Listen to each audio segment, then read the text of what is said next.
How are you? It is Monday, Katie. It is, yeah. And we are ready going live for auction week, and we're busy and all that sort of stuff, and we're on top of our head, aren't we, Katie? Yes. Yes, we are. A little bit stressed I am today. So am I. So are you. Start off the week, I thought we'd start off with Bushmills, because we've got a lot of the bottles in, and it's something that we've never really sort of had them out like this. We've talked about a few of the unicorn casks and all the other ones and that, but I've never really put them out like this, and we've never really talked about them. I think at long last the giant is awake. For many years we all thought, why isn't Bushmills doing more, because they had their 10-year-old, the 16-year-old and the 21-year-old, and that was it, and it was sort of just churned out every year. They frustrate me, because they've made a few boo-boos. Even now, when they're doing things right, like coming out with all these releases in the Causeway collection, and everybody really engaged with them and jumped on board initially and was all over it, and everybody wanted it.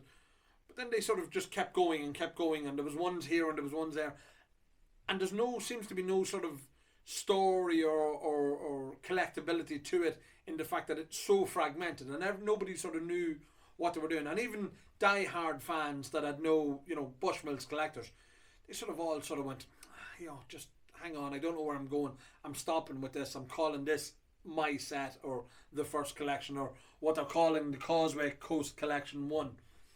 But there's also a lot of guys who'd have legacy stuff, and I mean, again, they've been producing fantastic whiskey for many years. It's constantly a source of conflict between me and, we'll say, Jarlath, because he hasn't a clue about whiskey. No. Between the 21-year-old and the 16-year-old.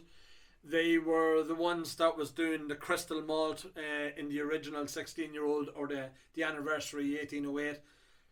Phenomenal whiskies, and the price point that they were at was really fantastically cheap. So they've got it all. It was just now a matter of just bringing it together, bringing some uniformity to the story, and making sure that they're telling that story right, or releasing them in a coherent way. Now, I always say this is, we get tunnel vision because we're in Ireland and we only see, why aren't they doing this, or why are the prices, bottles coming out at certain prices. We're Ireland. We're such a small little part of the big pie. Of course. That it hasn't a lot to do with it. So we do have to remind ourselves of that we're only minnows really on where the likes of Proximo wants to be selling this out to. Yeah, when it comes to business sense, Ireland is... Yeah. But we think we're... Oh, yeah. This much, yes, absolutely. As I think a lot of the brand ambassadors are always, when they're doing their initial talks to people who've been new to whiskey, they'd say, what percentage of Irish whiskey is sold around the world? And people would be like 70, 80%. And we're sort of like, no, we're doing well, we're at 7 or 8%. So we'll talk about, we'll actually start off with the Causeway collection. So the Causeway collection came out, I think 3 years ago now, the first one came out, and everybody went bananas over it, and it really, was something different from Bushmills. I love the presentation. I think the presentation is really clean, it's nice, it's dark, there's a bit of uniformity. Again, I think there needs to be quality control down there. Things like my OCD can't cope with is the rest of them are centered. So there's the label is centered. There's the 06 and it's off centered, and the 2011 is even more off centered. And my OCD just can't cope with that. That's just I'd be trying to sort of reprint the label or something like that to try and put it on straight. But they've been really creative in a lot of the cask finishes that they've been doing for the last few years. I mean, everybody knew the sherry casks from the old Bushmills and the old Black Bush. Black Bush, the Katie family firm favourite, absolutely, wasn't it? Was your daddy's favourite whiskey? And then you've got the old 10-year-olds. But these ones have been really creative. So one of the latest ones is Jupille casks, Jupille. I presume it's pronounced Jupille. It is French. It's from French forests in and around the Loire Valley. Really a hard wood to work with, apparently, and quite rare. It's actually not that plentiful. But then you've got things like the Muscatel. They were the first ones that brought out a Muscatel many years ago. Then you've got the Cognacs, Sauternes, Douro, Marsala, and Banyuls. Banyuls, where were we? We tasted the Banyuls. It was Egan's brought one out. Possibly. Up in Bar 1660-61, Yes. and we were drinking not raw Banyuls, but I mean the original Actual liquid. wine. Yeah, the actual wine. It's a fortified wine. Then you've got the Malaga casks, Marsala casks, Fouillet casks. So that was the one that was done for the whiskey shop in London. 168 bottles, if I'm not mistaken, 164. Anto will tell me now. 168 bottles. 168 bottles. When they came out originally, fellas lost their proverbials over it. It was up at 1,600 quid at one stage. It's fallen back a bit now. It's in and around the 900, 1,100 mark. But fellas did lose their proverbials over that one. And were offering, I think, firstborn children and everything for that. I think that's frowned upon. You're not allowed to offer firstborn children. Another new one. 27-year-old bourbon cask done for Dublin Airport. Again, 285 bottle. Again, things that frustrate me with them is you've got that one, bottle number such and such of 168. This one just says 285. So unless you know or you go digging, you don't know how many was in it. Again, why not have consistency? Consistency. Spell it with me. Do it right. Monday morning. The Causeway. You love these. You love these presentations. I do. So this was the first one that was done for, again, Dublin Airport. Again, a tip of the hat to the Causeway itself. Yeah, no, it's beautiful. With the hexagonal Box. basalt stones that are above on the Causeway. Look at you. You were Googling this morning, weren't No, you? I wasn't Googling. I do. That's actually something I remember from school, actually, strangely enough. 30-year-old. Again, they were at the time when they were not a mad decision. They were airport only release. The airport was shut down. Nobody was flying through the airport, so there was more. Still managed to get them. There was more guys booking flights and not going on them. 32-year-old Le Maison de Whiskey. Again, 32-year-old. When it originally came out, or when it came out there not that long ago, port casks, €900, I think, in and around the €900 mark. 32-year-old. Again, you translate that into Middleton, and that's 33-year-old. The 33, Mizunara is €3,000. So, what does that say? Bushmills is cheap. Buy it. There is that one, a Pedro Jimenez cask, new release for, again, frustrating. This one's called the Rare Cask Collection. So is that part of the Causeway collection or not? They had the original one, which was the 28-year-old, if I'm not mistaken. This is a 29-year-old, aged in Pedro Jimenez. That was only released recently in the United States of America. A couple of them have made it back already. Again, it's only the real special collectors that are chasing after these, because everybody else is going, nah, there's so much else, and they are. It's just frustrating. It drives me up the walls. They have changed again the presentation to the new stylee. This is the 16-year-old.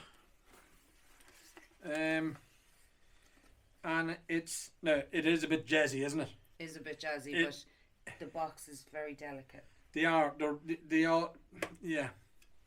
Again, I think somebody in QC needs to be taken out and beaten. No. No? Is that not how you deal with it? No. Okay. The 21s, again, another one of the things that annoys me is that they had originally the presentation in the wooden box and they had a year on it, so it could have been something that would, been an annual collection and people could buy. And they've stopped putting the year on them now. Their answer is, when the question was asked, why have they stopped putting it? Their answer is that it's the same whiskey the whole time. They don't change their recipe, they don't change the mash bill. It's the same 21-year-old, same as our Redbreast 12. Whereas the Middleton every year is a different blend. changed every year and all that a wee bit as well.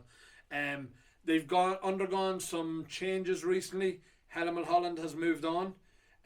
She was the blender down there for years. Column's signature is now Colum Egan, who's the distiller, master distiller, I apologise, whose signature is now on the front of the bottles. And I also know that Alex's signature is on this one, is approved by Alex Thomas. So Alex was the blender for the Sexton brand, and she was down there with them in Bushmills, but now she's been elevated to master blender after Helen left. And so her name, I think this is the first one with her Bushmills with her name on it, I think as well, if I'm not mistaken. I'm sure I'll be corrected. So they've undergone all these changes. They've a history of bad management. I think when Diageo came in and Diageo owned them, Diageo done a bit of a fire sale and were selling them off and all that sort of stuff. Nobody's ever really given Bushmills the love that it deserves. No, that is true. I'm hoping that this is the start of it, and if they could just get it right, if they could just get it. Well, you better go down there and show them. No. I mean, they have. They've got Lauren on board now, and I mean, Lauren's what we know here in Ireland. All I can speak of is what we know here in Ireland. Lauren's really engaging with the brand. She's really engaging with the consumers. She's out talking to societies. She's really working hard to tell the story right. They've got a story to tell. They've got a hell of a story to tell. There's no reason why they couldn't do a silent distillery. There's just no reason why they couldn't, because they've got to have the stock. I mean, if any distillery in this country has got aged stocks, so they've always been where they are. So they don't have the sort of airy-fairy story of Middleton where we'd summon this shed and we'd summon this shed and look, we found these behind the wall, like the Dungorney. That's not one barrel, it's an IBC or a tanker. Carry on. Sorry, that's another rant. Not allowed to talk about that one. And Cooley, they long outlived Cooley, because Cooley only came into existence in the mid-80s. So they're behind something. So they have to have something. Exactly, behind the wall. So just get it right, lads. Really just get it right. And I really think that they'll get out there and get engaged with the consumers again. America is potentially a big market to them. They've got the might of Proximo now, who have got the infrastructure all over the world for distribution and all that sort of stuff. And hopefully they can do it. And I mean, look, I'd love to see them do it, because for me, the 16-year-old, the old original 16-year-old is probably the best single malt out there. I mean, look, it's getting surpassed now by modern finishes and by modern casks and all that sort of stuff. But I mean, for many years it was my favourite whiskey. You love the 12-year-old Acacia that they do in the distillery. Nice, yes. You really, really like that. Yes. I'm happy. I don't think I've ever been upset sitting drinking a Black Bush. No. It's a good whiskey at its price point. I mean, $20 half of the time. So again, it's bucks. $20. Well, what do we call it? Euros. Oh, yeah, but it's Deutschmarks or Guilders down the north, and then there's dollars in America, so just call it bucks. Just call it bucks. Just call it bucks in my pocket. That's it, Katie. That's today's first initial rant over. Okay. Well, then can I say just one thing? I just want to thank everybody for my birthday wishes. Oh, it was your birthday. I very much appreciate it. Still Thank milking you very now. much. Would you just I'm saying over? Thank you to the people who sent.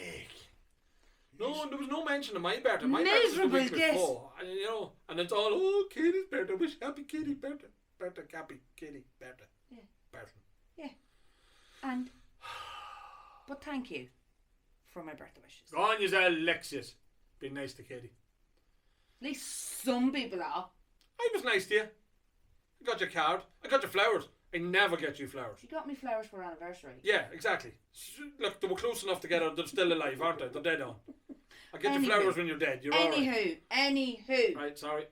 Okay, that's we need us. to go. We're gone. So, adios. Bye. Talk to you tomorrow. Tuesday.